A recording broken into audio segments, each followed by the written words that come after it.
That's amazing. It's funny because I've never had a passion. Uh-huh.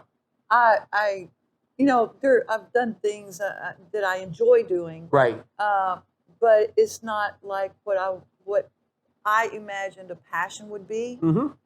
And I thought about it because I mean that's the word, Yeah. my passion, Yeah. my passion, and I'm like, okay, so what is this passion thing? Yeah. And I thought about it a lot, and I thought, okay, well, I guess some people have passions and some people don't.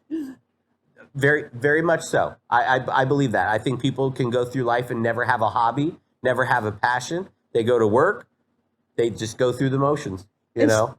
And that's what I thought. Yeah. That's what I had resolved. Yeah. I resolved that I guess I'm not going to have this passion thing. Right. I'm going to do things that I enjoy. Sure. And I'm just one of those people that's not going to have it. Yeah. It wasn't. It when I saw that car, it was completely different. It was. I have never.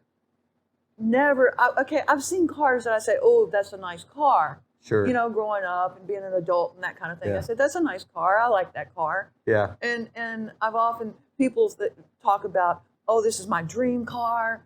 And it's like, gee, I don't have a dream car. Yeah. I see cars that I like, but it's not like I've got to have that car. Sure. So it was a completely different experience when I saw that car. It was like, wow, this is, look at this.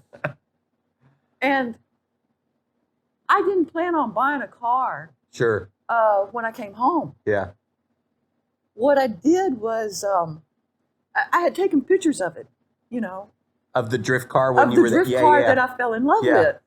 I'd taken pictures of it. And so when I get home, it happened like that. Yeah. When I get home, okay, so this was an emergency trip. I couldn't stay there long. Right. I had to get back to work. So I got back to work, and I want to say it was like a Wednesday. It was like in the middle of the week. Mm. And I thought, first of all, I thought that those kind of cars, because those got to be special cars, right? Right. They only probably exist in that place. They don't exist here. Yeah. Because they're extra special.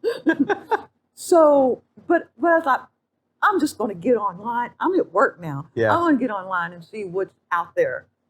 And what I did is I put that silhouette of the car that I fell in love with up on the screen. Yeah. And I started looking around to see if there was other cars in the general vicinity of where I live that was out there for sale. So did you know when you went to the drift competition and you took a picture of it, did you know at that time it was a Nissan 350Z? No. So when you saw the car that you fell in love with, you didn't even know what it was at the time. Wow. No. So you come back here. I asked my son what it was. Yeah. My son is the one that told me what it was. Gotcha.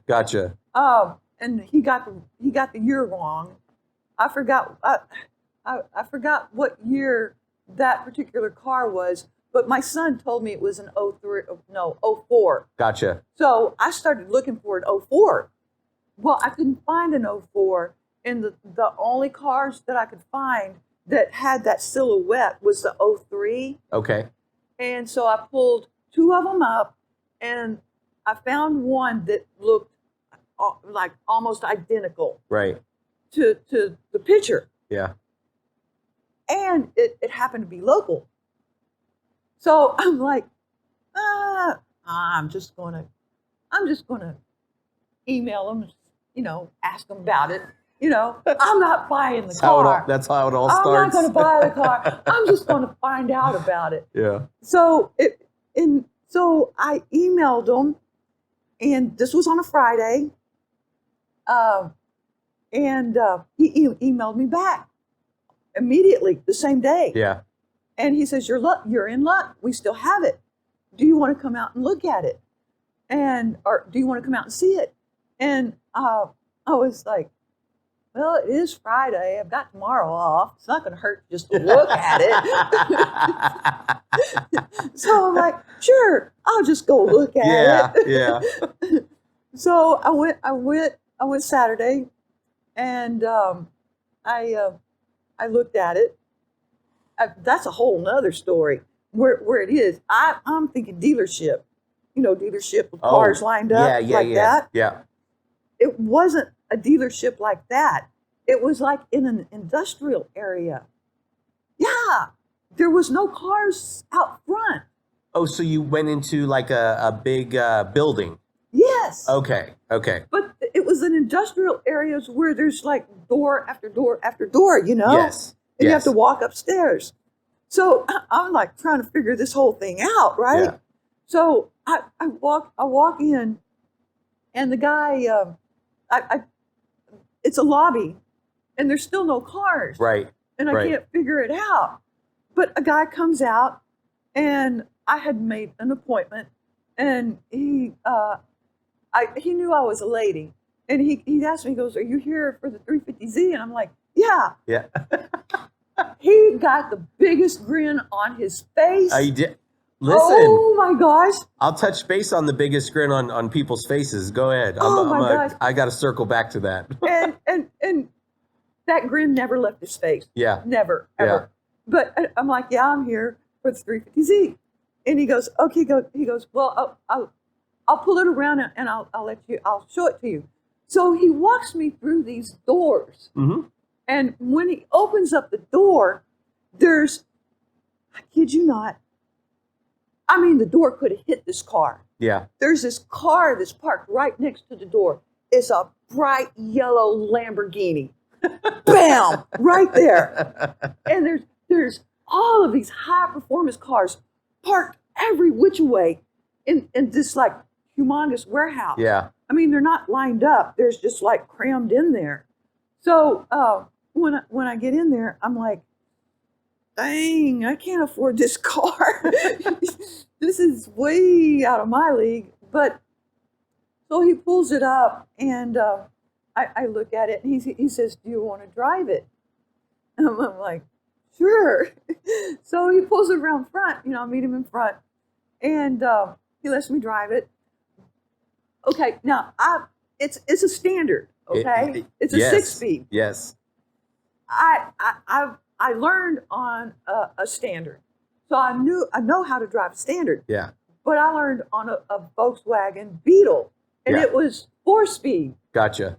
So I'd never seen 6 speeds before.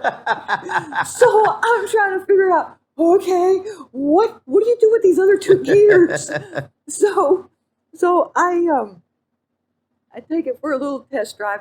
I don't touch those other gears, right? Yeah. I just go first, second, third, fourth. We're good. Yeah. So after I drove it, it's like it's all over with, right?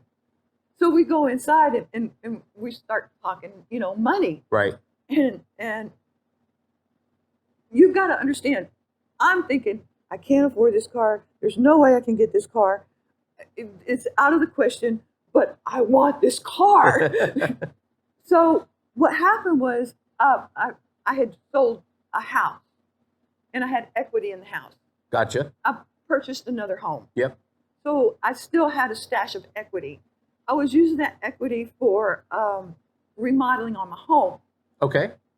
I had started the remodeling. I bought all the material, and I had somebody that was doing it for me, but he wasn't remodeling at that time because it was in the dead of winter. Oh, gotcha. Okay.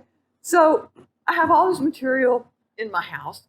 I have a wall that's tore down, that's partially rebuilt, and I have all this equity, money in the bank. And I got this car. And I'm like, I got money for the